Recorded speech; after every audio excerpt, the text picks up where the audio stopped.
গত ১০ মাসে রাজধানীতে ১৯৮টি হত্যার ঘটনা ঘটেছে। মঙ্গলবার সকালে ডিএমপির উপ পুলিশ কমিশনার তালেবুর রহমান এই তথ্য দেন। এ বিষয়ে কথা বলতে এই মুহূর্তে আমাদের সাথে আবারও যোগ দিয়েছেন চট্টগ্রাম বিশ্ববিদ্যালয়ের ক্রিমিনোলজি অ্যান্ড পুলিশ সায়েন্স বিভাগের সহকারী অধ্যাপক মোহাম্মদ সাখাওয়াত হোসেন। অধ্যাপক সাখাওয়াত হোসেন, আপনাকে স্বাগত জানাচ্ছি ইন্ডিপেন্ডেন্ট টেলিভিশনে।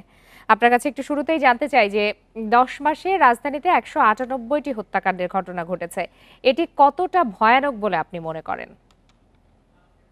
আসলে সংখ্যাগত বিবেচনায় এটি খুবই একটি মানে ভয়ঙ্কর পরিস্থিতি একটা মুখোমুখি করছে আমাদের।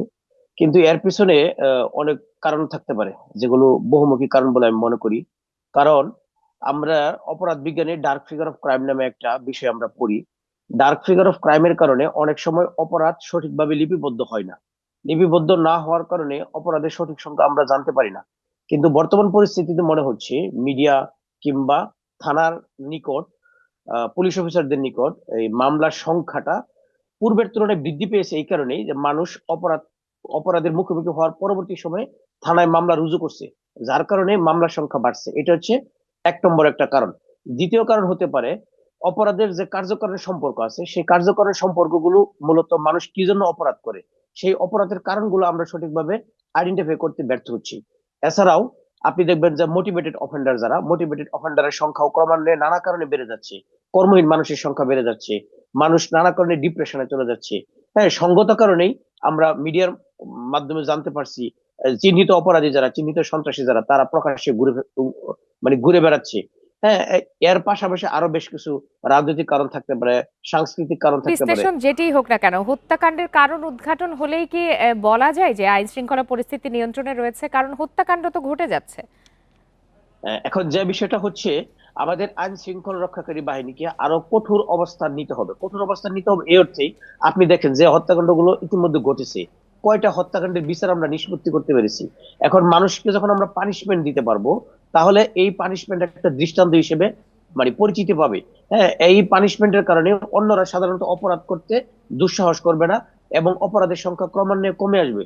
যে হত্যাকাণ্ডগুলো ঘটেছে, একটি হত্যাকাণ্ড সঠিকভাবে বিচার নিষ্পত্তি হয়েছে কিনা, অপরাধীদের সঠিকভাবে গ্রেফতার করা হয়েছে কিনা, এবং আমাদের যে রাষ্ট্রীয় আইন কানুন আছে, সেই আইনানুগ তাদেরকে শাস্তি নিশ্চিত করা হয়েছে কিনা, এই যে ঘাটতি আছে, সেই ঘাটতির কারণে অপরাধীরা বারংবার অপরাধ করার সাহস পাচ্ছে, যাকে আমরা অপরাধ বিজ্ঞানের ভাষায় বলি রেসিডিভিস্ট। অর্থাৎ আপনি যদি একটা অপরাধ করে কোনো না কোনো ভাবে যদি আপনি পার পেয়ে যান, তৎপ্রেক্ষিতে আপনি আবারও সেই ধরনের অপরাধ করার একটা এবং আপনার মধ্যে একটা অনুপ্রেরণা থাকে কোনো না কোনো ভাবে। এবং এই বিষয়গুলো এতদিনেও কেন নিষ্পত্তি করা যাচ্ছে না? এই যে বিচার কেন করা যাচ্ছে না বা শাস্তির আওতায় আনা যাচ্ছে না? এখন এখানে সদিচ্ছার অভাব আমার কাছে মনে হচ্ছে, মূলত হচ্ছে সদিচ্ছার অভাব। দ্বিতীয় একটা কারণ হচ্ছে, আমরা বিভিন্ন সময় বলবার চেষ্টা করেছি, পুলিশের যে মানবিক মনোবল, সে মানবিক মনোবল ভেঙে পড়েছে।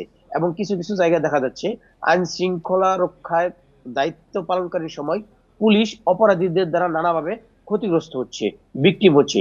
এই সমস্ত কারণেই আমরা দেখতে পাচ্ছি, এবং বিভিন্ন জায়গায় রাজনৈতিক পরিচয়ে যেমন নতুন করে মামলা নেওয়া হচ্ছে বেশি পরিমাণে, কিংবা আবার অনেক কারণে দেখা যাচ্ছে রাজনৈতিক কারণে অনেকগুলো মামলা থেকে দাগী আসামিদেরকে আপনার মুক্তি দেওয়া হচ্ছে। এই সমস্ত কারণগুলোর কারণে শুধু হত্যাকাণ্ড নয়, হত্যাকাণ্ডের পাশাপাশি অন্যান্য অপরাধও করছে। খুব সহসাই যে এই পরিস্থিতির উন্নতি ঘটানো সম্ভব নয়, সেটিও যে যেমন প্রতিমান, ঠিক তেমনি নির্বাচনও তো খুব ঘনিয়ে আসছে বলা যায়। সেক্ষেত্রে রাজনৈতিক দ্বন্দ্ব বাড়লে সামাল দেওয়া কতটা সম্ভব হবে, এবং এর সাথে তো দেশ বিদেশের ষড়যন্ত্র কথাও বারবার সরকার বলছে। সবকিছু মিলিয়ে কতটা প্রস্তুত বর্তমান সরকার? এখন বর্তমান যে প্রেক্ষাপট, সেই প্রেক্ষাপট বিবেচনায় আমরা যদি বলি, বাংলাদেশের যে আইন শৃঙ্খলা বাহিনীর সংখ্যা, সেই সংখ্যা বিবেচনায় আইন শৃঙ্খলা বাহিনীর তাদের যে সক্ষমতা, সেই সক্ষমতা দিয়ে আইন শৃঙ্খলা পরিস্থিতিকে স্বাভাবিক এবং সঠিক রাখা সম্ভব না।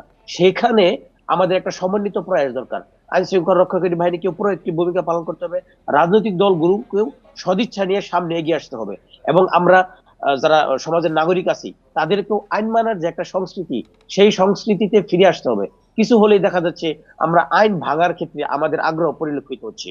এগুলো বিষয় যদি আমরা, বিশেষ করে রাজনৈতিক দল, সচেতন নাগরিক, এবং আমাদের যে সামাজিক প্রতিষ্ঠানগুলো রয়েছে, সামাজিক প্রতিষ্ঠানগুলোকে আমরা যদি উজ্জীবিত করতে পারি। আপনি দেখেন একটা সময় তাহলে ডিফেন্স পার্টি ছিল। হয়তো পরিস্থিতির উন্নতি হতে পারে। অধ্যাপক সাখাওয়াত হোসেন, আপনাকে অনেক ধন্যবাদ আপনার মতামতের জন্য।